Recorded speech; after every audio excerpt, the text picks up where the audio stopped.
And I'm like, what do those guys charge you? And he's like, well, one cigar box.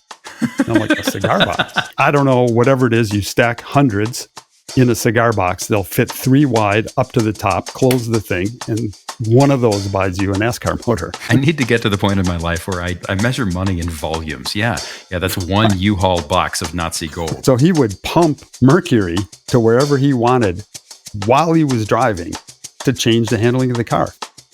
It was brilliant. He crashed.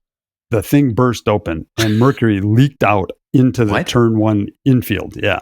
They shut the racetrack down and the EPA had to come in and they had to dig down because the track was like condemned. Okay, welcome. You are listening to It's Not the Car. Do not adjust your set. This is a podcast about racing that does not feature either Dax Shepard or Dale Earnhardt Jr., and that means it is, above all, way too nerdy and jam-packed with sass, I guess. I'm Sam Smith. I'm a journalist, I'm a writer, I'm a researcher, and I drive race cars for fun sometimes, which means, well, it means a lot of things, but mostly it means I don't have an accountant. Hello. I'm Jeff Braun. Oh, hello. Sorry. We're very good at this. We should keep doing this. Right. Trained professionals. Kids, don't try this at home. I am not a trained professional, but I do try to make race cars go faster. And your name is Jeff. There. Good. My name is Jeff. We knocked that one out. Okay. I feel like we've got a next step here. What's the next step? I'm Ross Bentley, and you said you drive race cars for fun. I'm kind of like, is there any other way of driving a race car? They're all fun. That's what some people do sometimes. Some people get paid. Some people get paid to do it, right? Maybe. But somewhere. That's even more fun. Oh, yeah. That works. It was a fun day in my life when they paid me to drive a race car. Woo! Why is it you walk through an IMSA paddock and everybody looks miserable? Everybody looks like they're on their way to have their teeth pulled. Like if you see somebody in IMSA paddock with a smile on their face, you're like, oh yeah, that's the moron. That guy. I don't know, man. They're on okay. drugs. Really? Yeah. Is that an option? I didn't know that was an option. Drug called racing. I didn't say that out loud.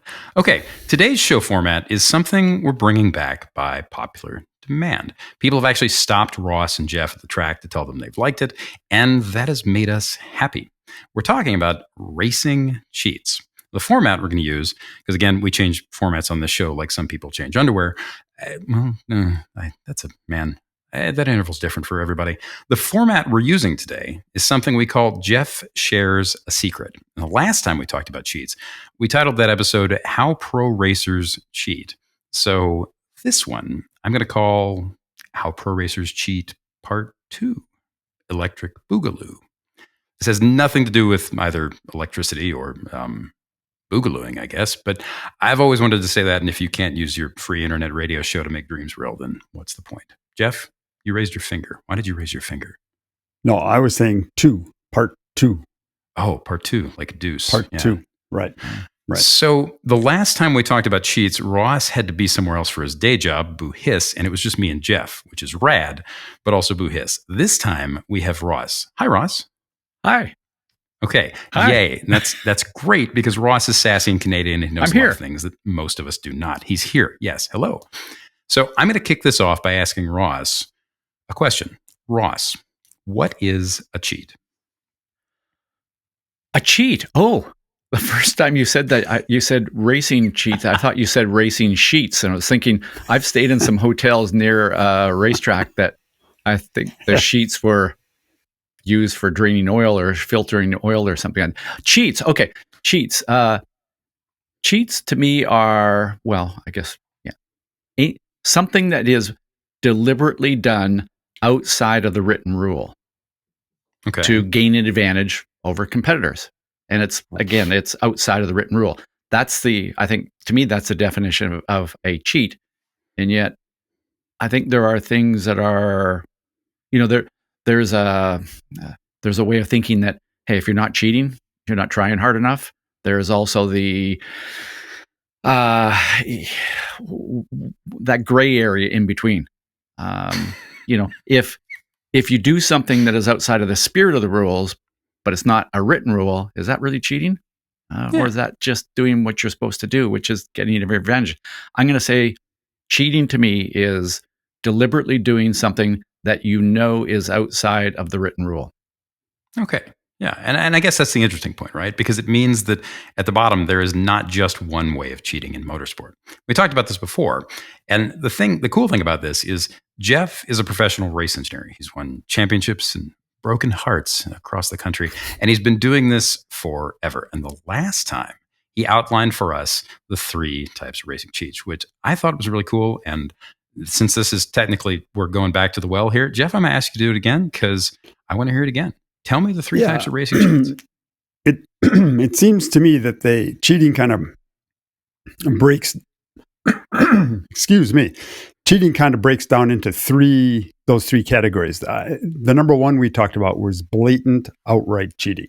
You know it's wrong. There's no defense to it. You can't say, "But I thought the rule said this." You just know it's cheating. Those are pretty fun to talk about. 2 is creative interpretation of the rule. So you read the rule and you go, "Oh, but it doesn't say this, and I could argue this, and I could do this, and the way I interpret the rule, it would actually be legal." You have some kind of plausible argument on why you're doing this that you might be able to plead your case should you get caught. So that's number 2, the creative interpretation of the rule. And 3 is cheating, for sure cheating, but everybody else is doing it. Everybody you're racing against are doing it, and the sanctioning body hasn't caught anybody or just is looking the other way.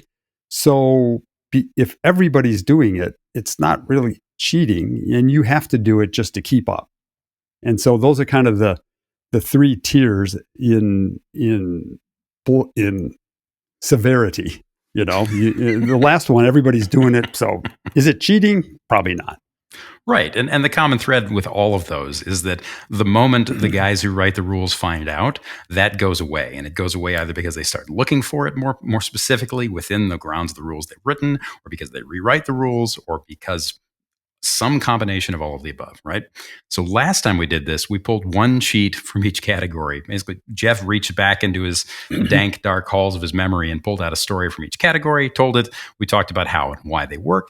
This time, we were originally going to do that. And then before we started taping, Jeff sat down and started telling us about this guy he used to know that he used to race with in the early 80s in ASA stock car stuff when he was running a driver named Alan Kowicki.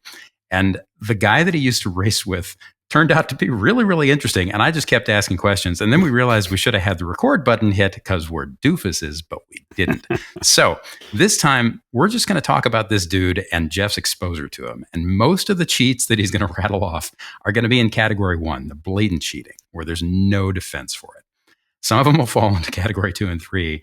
But more important, Jeff, what was his name? Tell me about the dude you ran with. I take it back. I'm going to say his name. His name was Gary. Tell me about Gary. Gary Balo. Gary Balo is. How'd you meet him? I met him ASA racing. So I was running Alan Kowicki in ASA, and ASA is at the time. This is early to mid 80s. ASA was essentially the stepping stone to NASCAR Cup. It was called Winston Cup back then.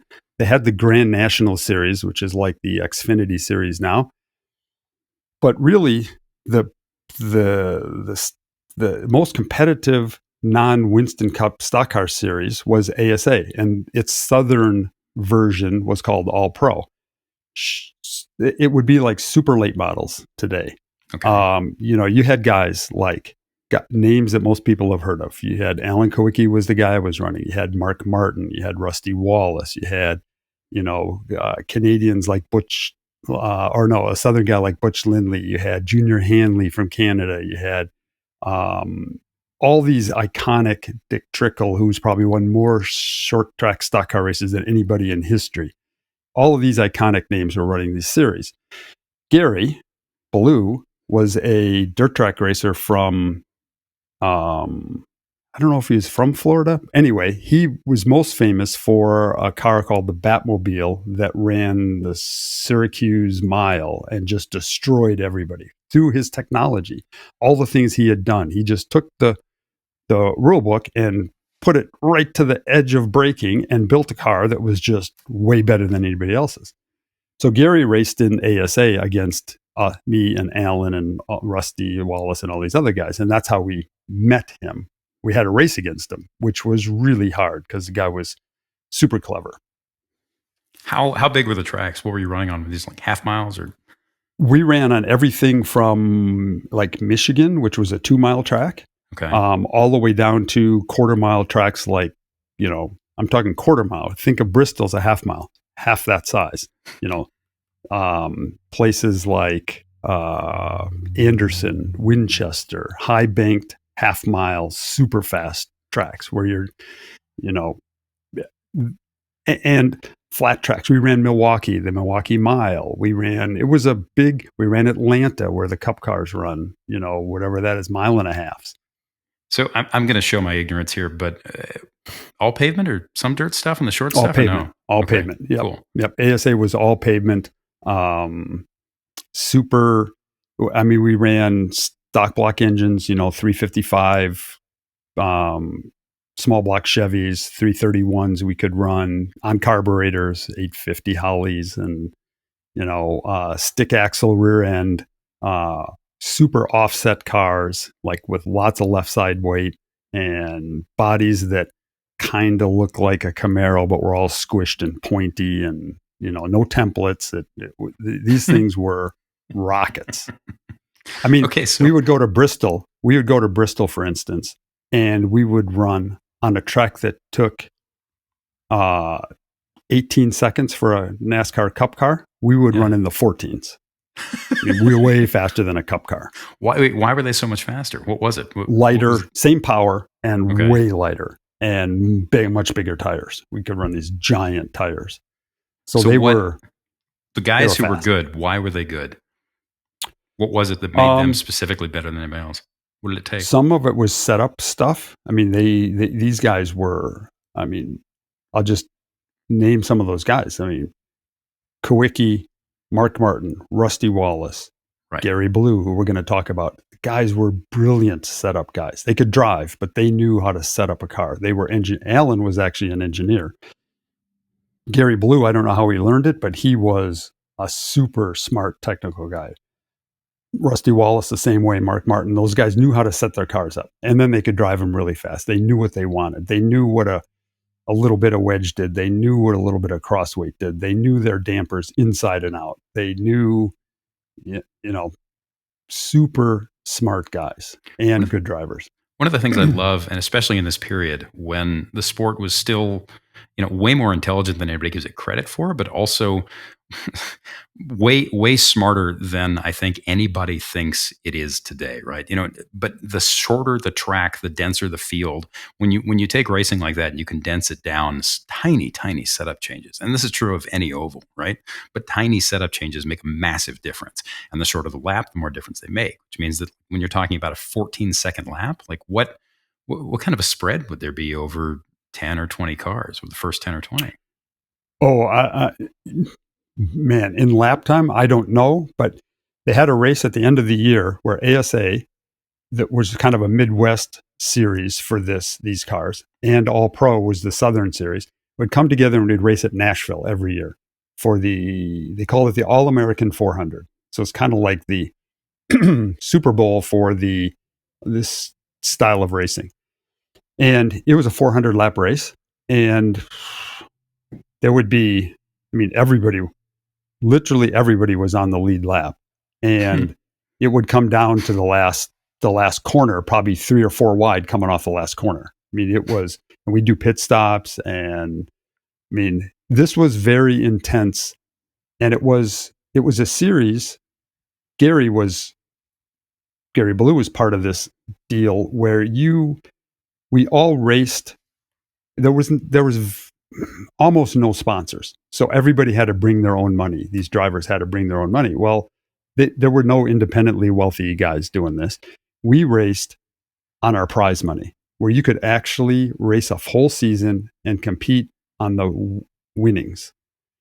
You would have to do 1 year, Alan and I did 74 races. And when I say 74. year, I mean from like May 74. to September. Yeah. Holy hell. And everybody did that. So the big things were 1,000 to win shows, which was $1,000 to win a show, a feature. So you'd show up at 10 in the morning. Well, an ASA race, you'd show up at 10 in the morning, unload. They'd have hot laps from noon till 2, which is just like open practice. You'd qualify at 3. They'd start the 400 lap feature at 6. And by 9 or 10 p.m., you'd be standing in the pay window. Literally all the drivers stand in a line before the window, and you walk up and say, "I'm Alan Kowicki, I finished second." They'd peel off five $100 bills, and you'd walk away. And you get in your truck and you drive 300 miles to the next guys who had a race on Saturday.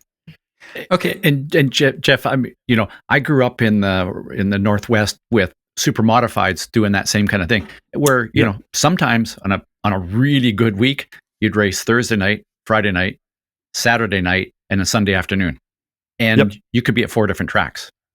We would do that, and in the Midwest they'd throw in a Wednesday. They usually had a Wednesday show in the summer, and we would just go. Yeah. Gary, so we could actually make, and that was when the ASA and All Pro Series were the height of that, and not every, but many cities across the country had a short track like that, and they had their own local races, we call them. And so there were lots of these cars running locally, and we, as the top guys, would get sponsorship. We would get free shock absorbers from Carrera Shocks. We would get free tires from Goodyear. We would get free motors from Prototype Motors. We would get free gears from these guys. So we didn't have to be, we would put our stickers on there, and they helped kind of sponsor us with parts. And then we would make enough prize money to go from track to track. Alan and my deal was we would do, we had a box van, and we would sleep 4 nights in the box van. And the 5th night we'd get a hotel room, and then 4 nights in the box van, 5th night a hotel room. And that was kind of and it was standard. So wait, you basically just waited until everybody smelled terrible, and then you hoteled, and then you reset the cycle? See, I told you we were going to talk about racing sheets. Right, racing sheets. Right. What is it? What is it with puns and Ross? Jesus. Okay, so wait, so this is I researched a thing. I think it was last week, maybe 2 weeks ago. I had to look this up, and I didn't know the number.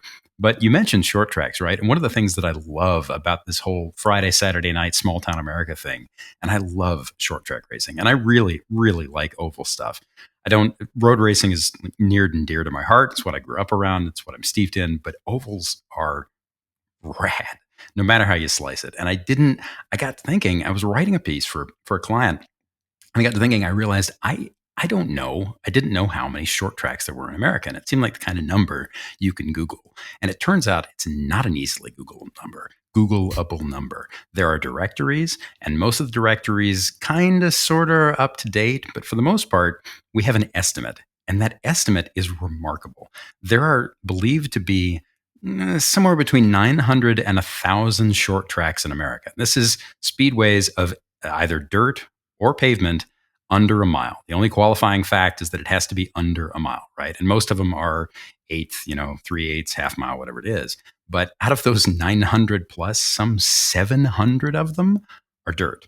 And the reason it's so hard to keep track, and the reason this is relevant, is A, because so many of them are mom and pop shops that open and close with financial seasons and how things are doing. But B, they've been kind of tapering for the last 40 years. And what's crazy to me about that number is that if you go back 40 years, that number was probably higher, which means, like, you think about the guys making their living doing that stuff is remarkable. And that was the thing. We all did it. Rusty Wallace and Mark Barton and I and Alan and I, we would show one quick thing. We were going to Florida. We all showed up at one local race that was 1,000 to win show. So those are the ones you want to go to. We all showed up. We beat each other's brains out, beat all the locals. There was 5 of us the hotshot local guy finished 6th, and we beat each other's brains out. And the 5th place guy got $200, and the 4th place guy got $300. And after the pay window, I remember us all standing around Rusty Wallace's truck, and we're like, "What are we doing?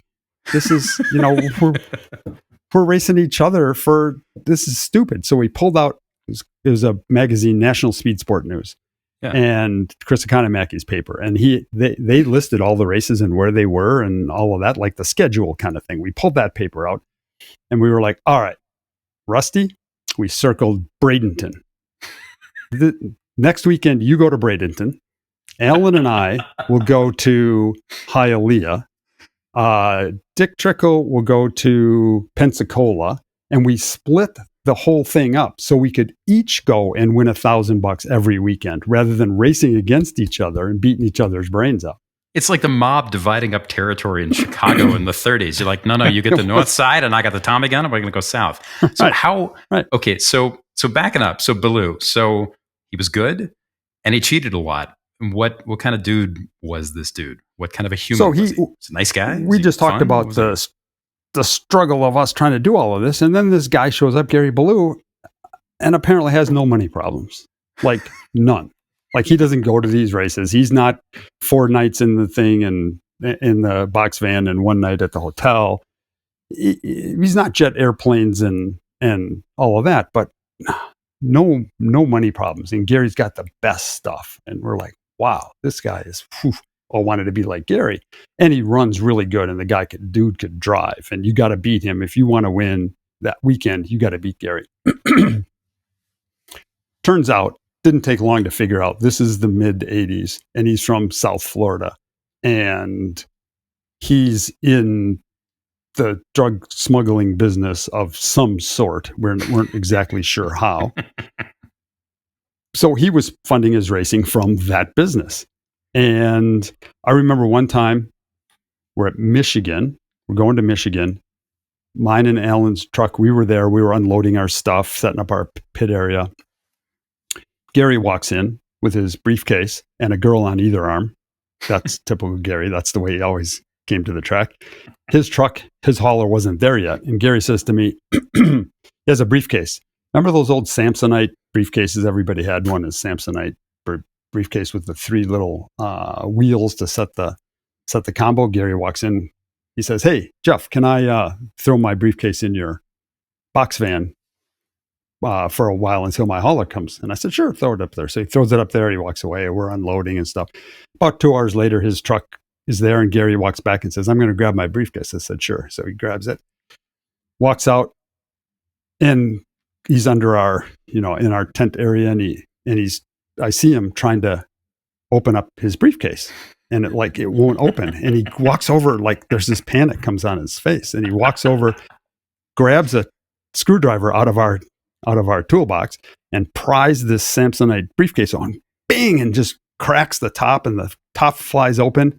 And I'm look over, and there's my notebook and my pencils and my whatever I had in there. There's all my stuff in the briefcase. I walked over and said, "Gary, you just busted my briefcase. You just broke into my briefcase." And Gary's like completely panicked. And I'm like, he's like, "This is, oh.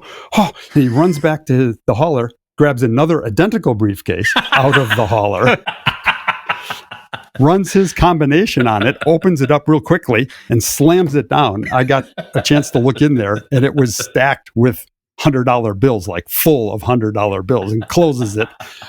And he's like, "Oh my God, I'll buy you a new briefcase. I'm sorry I ruined your briefcase." And I'm like, "Don't worry about it, Gary. Maybe just take yours out of here." You didn't offer just to trade straight across?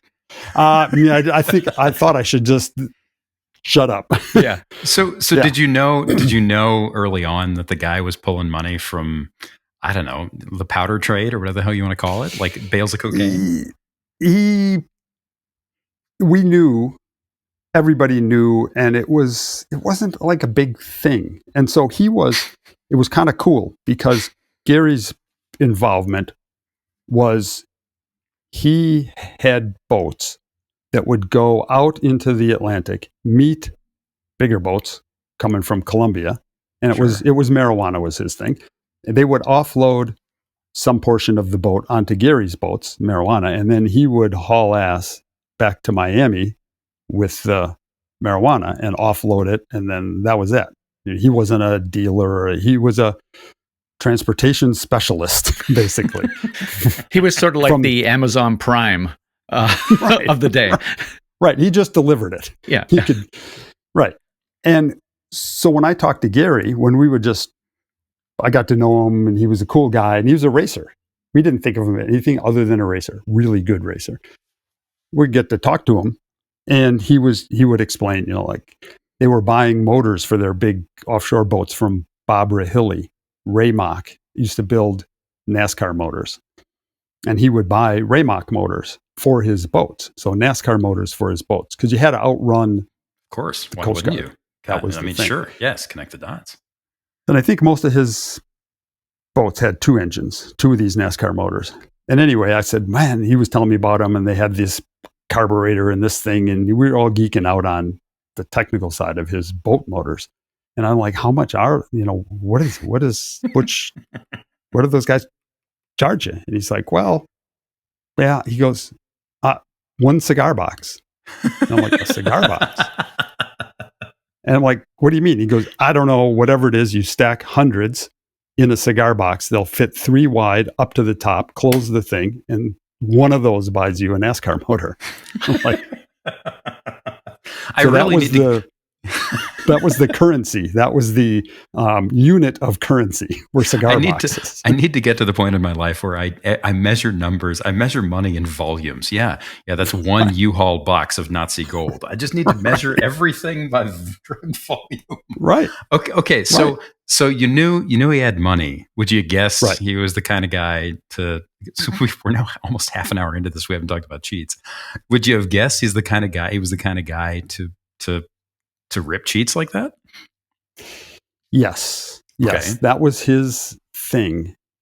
And it was, I think we'll talk about some of these in a minute, but most of them, even when I review them now, I'm like, man, that was good. You kind of wish you would have thought of that, some of the things he thought of. So, I mean, and I don't know how I don't know that he ever got caught.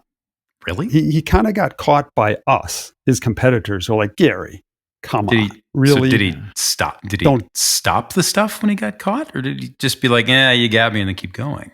I think he went on to something different. He had so many that he was so good at. Okay, so the note sheet you had for this, the first one said something about mercury pumps. What were the mercury pumps? So I can bring Ross in on this one. You know, Ross, how important weight distribution is and how it can affect the handling, right? Put a bunch of weight in the front, put a bunch of weight in the rear.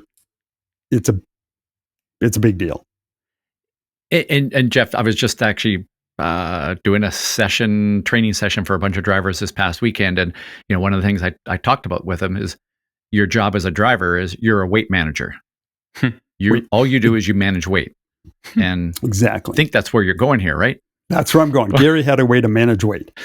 So rather than use, like you always talk about, Ross, the brake pedal and the gas to manage the weight distribution, Gary was like, what I'm going to do, what we would often do is we would move lead. The cars all were underweight, so you had to ballast them up to the minimum weight. And we would put it where we wanted. Put it at the front, put it at the right rear, and to change the handling of the car. The problem was, as the tires wore, as the fuel load wore, as the track rubbered in, where you wanted that weight changed. But you couldn't make a pit stop and unbolt a big hunk of lead and bolt it into a new spot. So Gary decides he's going to take these cylinders. Picture a cylinder about the size of a 5-pound fire extinguisher bottle. He put one on the frame rail by the left front tire, one by the frame rail of the right front, one by the right rear, one by the left rear. Oh my he God, hooked them up with I see where this is going. Jesus. Yeah. He hooked them up by lines with a pump in the center and a valve that could control where the fluid. In this case, it was mercury, liquid mercury, like, in a thermometer kind of mercury. Wait, how much? Like, it must have taken gallons. Oh, it was probably, I'm guessing, 2 gallons, 3 gallons of mercury. Holy hell. It's where do really you buy 2 expensive, gallons too. of mercury? Why, where don't you, Ross? Going to Kroger. Yeah, right. But okay. And who could afford it? Only Gary. Yeah. Only Gary could afford it. So go on. So you filled it up with mercury, 4 bottles. Filled it up lines. with mercury. And Gary would drive around. And when the right rear tire started to go away, the 100 laps into a run, he would turn his mercury switch on and change the valve and pump weight to wherever he wanted to the left front. So the weight was on the left front. And then he would change it. So he would pump mercury to wherever he wanted while he was driving to change the handling of the car. It was brilliant and so good. So, Jeff, in a way, that's no different than a weight jacker in an Indy car. It's just very similar. Yep. It's just active and using a deeply toxic material. And done a different way. And but it's the same.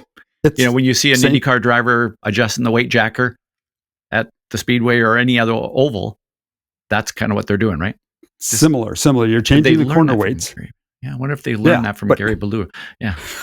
I don't know. It was, he crashed. I wasn't there for this. He crashed at a track in Georgia. It was Jefferson, Georgia. He crashed. The thing burst open and mercury leaked out into the turn 1 infield. Yeah. Really? And this is a story I was told. They shut the racetrack down and the EPA had to come in and they had to dig down, like, I don't know, I'm making this up, 10 feet down and take all of that dirt and put it in a hazmat area because the track was like condemned because mercury is apparently pretty toxic. You can't just throw it on the ground. Yeah, I mean, I remember my parents told me stories of growing up where in science class, they'd put it on the counter, they'd pour a bit of it out and you get to play with it in your hands. And, 30 years later, we know that, barely sniffing the stuff gives you 400 types of cancer. But I still don't understand why his knee jerk would have been to develop a complex system with a toxic kind of sort of chemical that they knew was toxic at the time and go there. How much of an advantage would that have been? Like if you can compensate and actively jack weight around the car while you're running, is that a case of like it's buying you a couple tenths? It's buying you enough to like, it's not buying you enough to like lap the field, right? No, but it's buying you enough to be in those long races. The tires weren't super big. Tires would wear out fast. So it was a tire wear management thing. So in a long run, Gary would just walk away. I mean, you couldn't beat the guy in a long 100 lap run or something between pit stops. His car was just that much better. And people, again, there was no, I'm assuming there was a rule about it, but no, the rules makers never grabbed them. And that was my question. I was thinking, Jeff, was there something written in the book that said you cannot use mercury to adjust? Was there a rule that said you couldn't do that? I'm going back in. This is the 80s, but I think the rule was probably ballast must be firmly bolted to the car so as not to move or come loose during operation. So we get shut down by the EPA. Yeah. Right. So his, the rules makers never even thought somebody would do that. So they wanted your lead blocks not to come off the car and go through somebody's windshield. That's what they were worried about. So your ballast must be firmly bolted to the car. Well, I don't know. And so what shut it down was all of us, like, Gary, come on. Don't do this. And Gary's like, all right. So he ripped it all off or whatever and came up with another way to bend the rules or cheat. I love the notion of a guy who looks at a rule book and says, yeah, okay, can't have lead blocks going through people's windshields. Might as well just spray them with cancer. Okay, so there were other things that Gary did. Keep in mind, we're still all in the first category of, I don't even remember what the first category was. Blatant outright cheating. That's right. Right. So what else did he do that was blatant that you guys eventually called him on? Well, he would do, and this is now, I don't know, common, but Gary wasn't the only one. But nitrous, well-known nitrous is it's laughing gas, right? But it makes your engine go faster if you can fog your carburetor with nitrous oxide. It makes more power. So Gary had these little bottles, I don't know, they were like about the size of a thermos bottle, kind of. And he would put one on his leg under his driver's suit. And as you do. And he had a hose. And then he had a plug-in under the dashboard. He'd get in the car, he'd pull that hose out, plug it in to the dashboard, that hose led to right by the carburetor. And for qualifying, he would just give it some shots of nitrous, and he'd get an extra, I don't know, ridiculous horsepower, 80 horsepower or something like that. And remember, for those of you who don't know, right? So nitrous is basically just a way to pack more oxygen into a burnable mixture, and they measure it in horsepower shots. You can have like a 20 horse shot, a 50 horse shot, a 100 horse shot. So it's not, it's the equivalent of JTO nozzles. So nobody Gary would do that. And, wait, no, they didn't catch him? Really, the tracks, the sanction bunnies? No, I don't remember Gary ever. And maybe if they did catch him, those weren't the days when they made like a big announcement and Gary Balo gets penalized 100 driver points. They just say, Gary, no, don't bring that back. And so it was kind of that thing. He would, for qualifying, and these things are brilliant. We were like pretty impressed with this thing. For qualifying, the rule was you had to run gasoline. And they had a check you would finish qualifying, and they would take a sample of your gas. And I don't know how they checked it back then, not as sophisticated as now, but they would check your gas to make sure it's gas, not nitro or something weird. Gary put these big fuel filters, like 1 quart Fram fuel filters in his car. Most people had one. Fuel line would come out of the fuel tank into this Fram filter to filter it so you didn't get junk in your fuel. And it would plug up your jets in the carburetor. So you'd filter it, do that 1 filter, and it would go to the engine. Gary had 3 of them.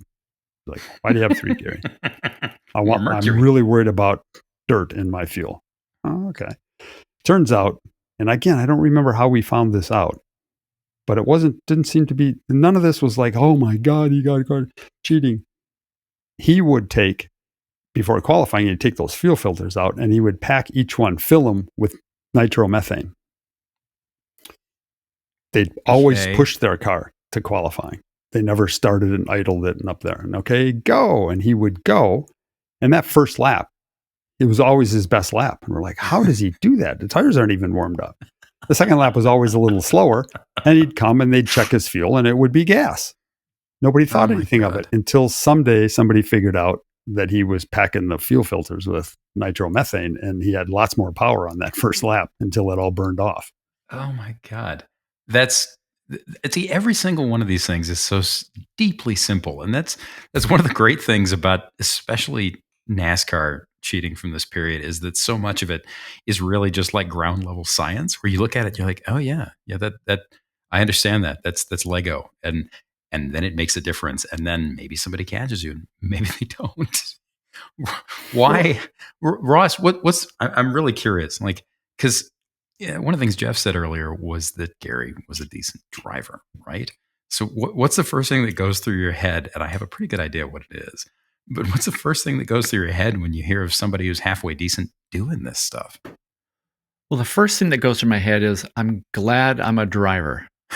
Because as a driver, okay, you can cut a curb a little bit more, you can push somebody, but there's a limit to how much you can cheat as a driver while you're driving on track. So I'm glad I'm a driver. But the first thing that goes through my mind is, this guy is brilliant. Like, he is clever. He is smart. If he had put that same effort into doing things that were within the rules, would we be talking about Gary Balo today from a different perspective? Like, he won a bunch of races, but he did it without cheating.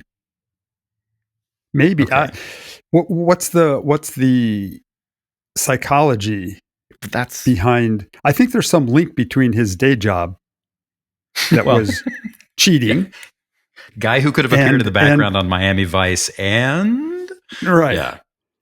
And that's where, I'm kind of going to, I guess, is obviously this guy, his personal morals, ethics, are different than some other people. And he was okay breaking rules. And, so then you kind of go, is that why he was doing what he was doing? Like, what kind of a thrill was he getting? Like you're talking about, you don't know if anybody ever told him to not have the nitrous bottle in his pant leg. Did he kind of go, I've done that for a little while. I cheated everybody on that for a little while. I'm kind of bored with that. I'm going to go find something else to cheat now. Did he self-police that way? Yeah. That's exactly the way he came across. It was just like, it was a fun challenge. And you're right. He might have just, because I can't say that he got thrown out for doing that stuff. We know some of it stopped, but it might have been, like you said, Ross, he just got bored. Yeah. Wow, okay, got away with that. I'm on to the next thing. I had stopped short track racing. Guess I was doing NASCAR. Some NASCAR. I can't remember. I went to New Smyrna. New Smyrna is a famous short track. They always run late models the week of the Daytona 500. So, it's a whole week. And every night, leading up to the Daytona 500, Monday, Tuesday, Wednesday, they do these late model races at New Smyrna, which is 20 miles south of Daytona. Gary was there racing. This is after he had been to jail. He went to jail for how long was he in jail? I don't know. I'm not sure. How many cigar boxes of time was he in jail? Could have been. Yeah. Could have been 10 years. This was quite a while after I had raced with Gary, and I had done some sports car stuff and some NASCAR stuff. And Gary came back to run at New Smyrna. And he was just one of the guys, a whole era, a whole generation of short track racers, the Rusty Wallaces, Alan Quiggy's, Mark Martins had gone on. And now it was a new crop of kids. But Gary showed up with his car. And I went to New Smyrna just to check it out. I didn't even know he was going to be there. And I'm like, wow, that looks like his cars were always black, of course. They were always completely black. And I went up and looked at the car, and it was Gary. And I said, hey, Gary. And, we rekindled our acquaintance again, and we were talking about stuff. Yeah.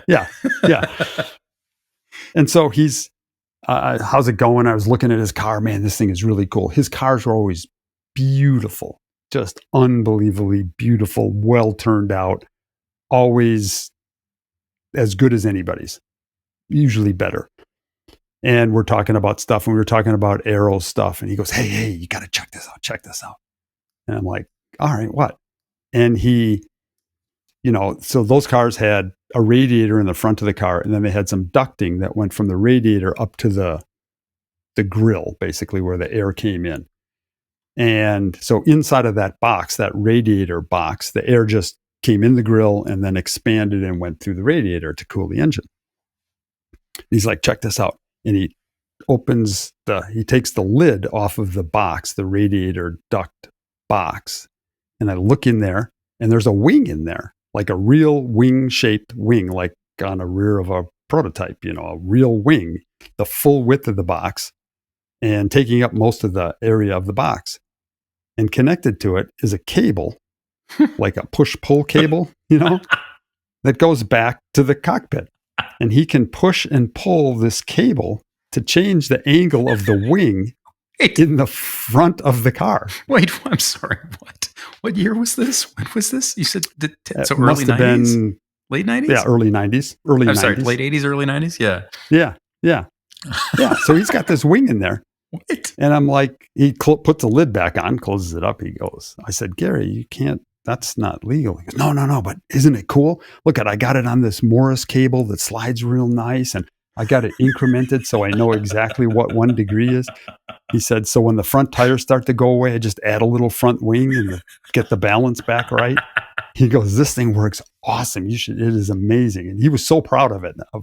And I walked away going, man, that is Gary Balo right there. Just loves that stuff. So again, I'm kind of going to this person and going,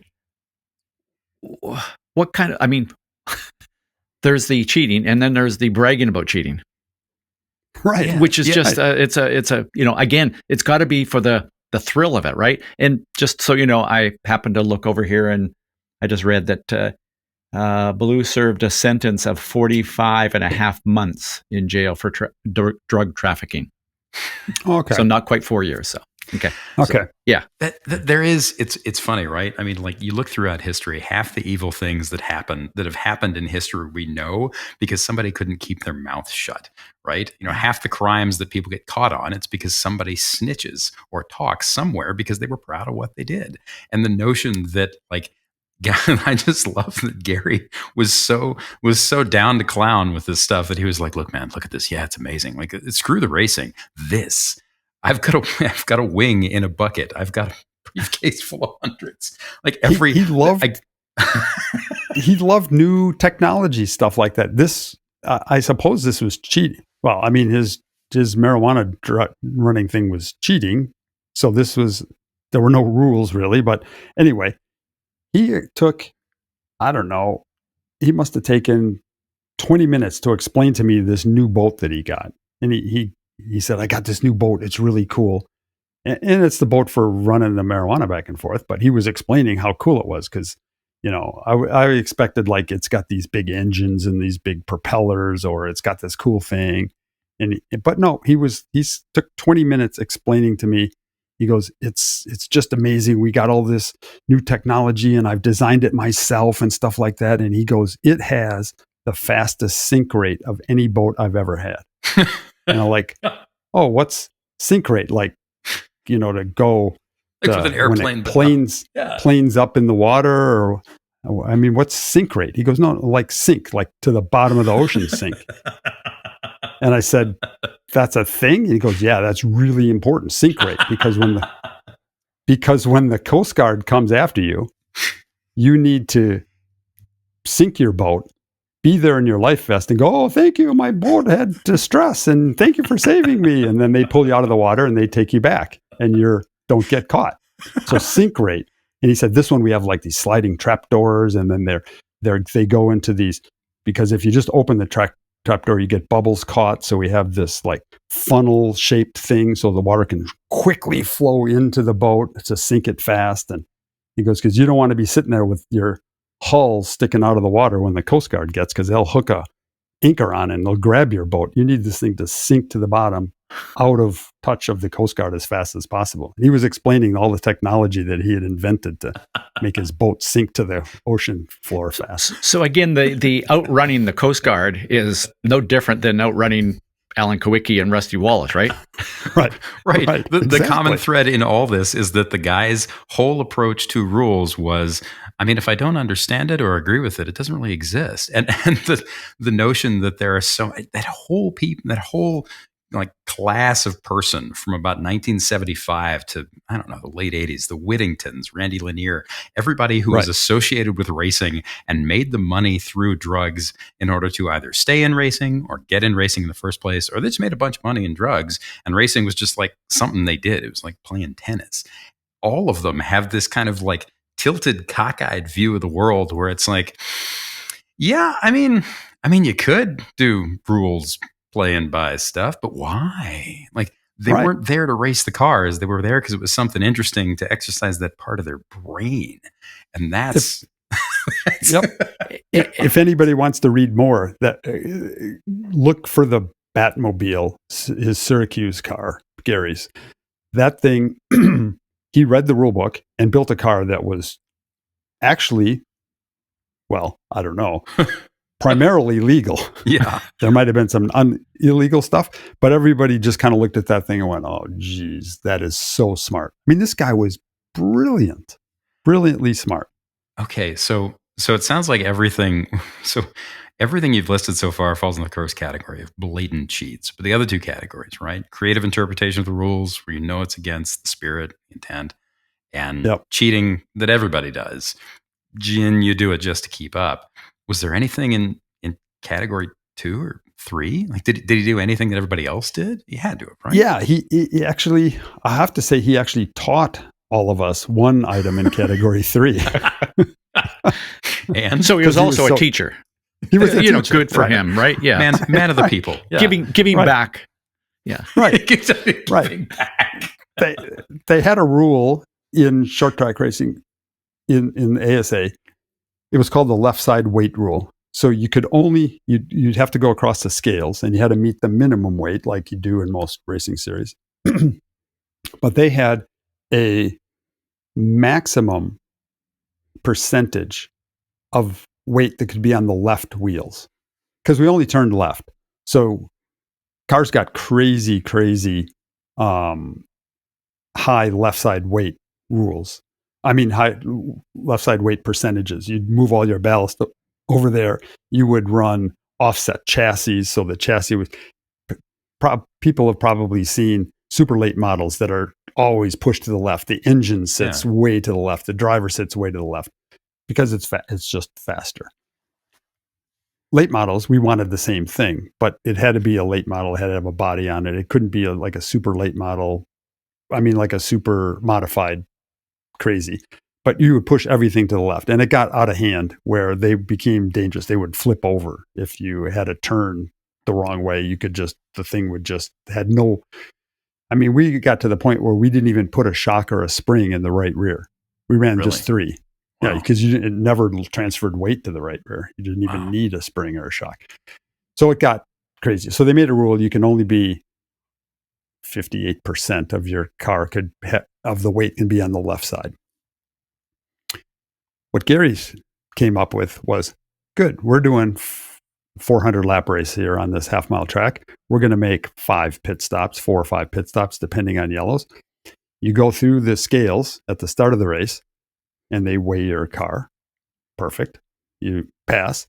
The first pit stop, you put on offset wheels on the left and right hand side that moves the whole chassis over about 4 inches to the left. Now you're way too high left side weight, but your car's really fast. And the next pit stop, offset wheels. Next pit stop, offset wheels. Last pit stop of the race, normal wheels, because they're going to weigh you after the race. And Gary started doing that, and you could see it. I mean, you leave pit lane and you go, wow, that car's really offset. Oh, I know what he's doing. 2 races later, 3 races later, everybody's doing that same thing. Everybody's got the offset wheels. And then some guy, there's no late yellow, or some guy doesn't get a chance to put on the good wheels at the end, the legal wheels, and he gets dinged. But Gary taught everybody the offset wheel thing. So that's number 3, where everybody's cheating and you know it. Nobody wanted to complain about Gary. We're like, that's a good idea. We'll just all do that. So it just became a thing. Everybody was cheating, and Gary taught us all how to do it. Just Mercury all over the place. So on that note, we should probably wrap this up. We're about out of time. That's our show. As always, thank you for listening. And Ross has a thing. What do you have, Ross? You're waving your finger. I got to say, like one of the things that you want to do, you want to leave a legacy. You want a trail of Mercury in your wake, as it were. And again, I kind of I'm looking over here at Wikipedia, the knower of all things, and I look over and go, all these things, list of achievements that he's done. Snowball Derby winner and everything. 2015, inducted into the Northeast Dirt Modified Hall of Fame. He's a Hall of Famer. Salute, Gary. Salute. Yeah. And I have to say, if there was a cheating Hall of Fame, though, he'd be in that. The first one. Yeah, no. But I have to say that when I think back about Gary, I don't think of, it's not like, oh, Gary Balo, cheater. No, I think Gary Balo, super clever, good competitor, hard to beat, and very smart. I have high respect for him as a racer. Man, I think all racers would say that. They're not like, oh, that guy just cheated his way to wins. No, Gary was super smart, super clever, and a really great guy to race against. Isn't that interesting? We talked a bit about this last time, but I find it fascinating. There's this line between people who, for lack of a better term, cross the line and cheat in a certain way, and this other group of people that do the exact same thing, but there's something about the way they're doing it and the fashion in which everybody finds out about it and how it looks. And the difference between the two categories is one, everybody looks at it and goes, or I can't believe you did that. The other category, it's like, oh, well, yeah, well, good for you, Gary. I mean, Mercury also, Cancer, but also good for you. It was a good move. Right. Like, what a racer. There's a guy who really knows his cancer sprays. Somebody's probably going to email us now and say, well, Mercury technically doesn't cause cancer. Forgive any factual inaccuracies in this show. As usual, I don't know what I'm talking about. Okay, so on that note, for a second time to try this again, thank you for listening. We appreciate you. We are glad you're here. A couple points of business before we close out. First, I mentioned this last time, but I'm going to keep mentioning it until we do it because it's rad. We're gearing up to do our second live video Q&A with Patreon members. It's happening in August. We do these things quarterly. They're open to members of our Patreon's open wheel tier. So it ends up being a relatively small group, but it's people who really, really care about driving and thinking and racing and thinking about driving and racing. And also cars and how they work and yada, yada, yada.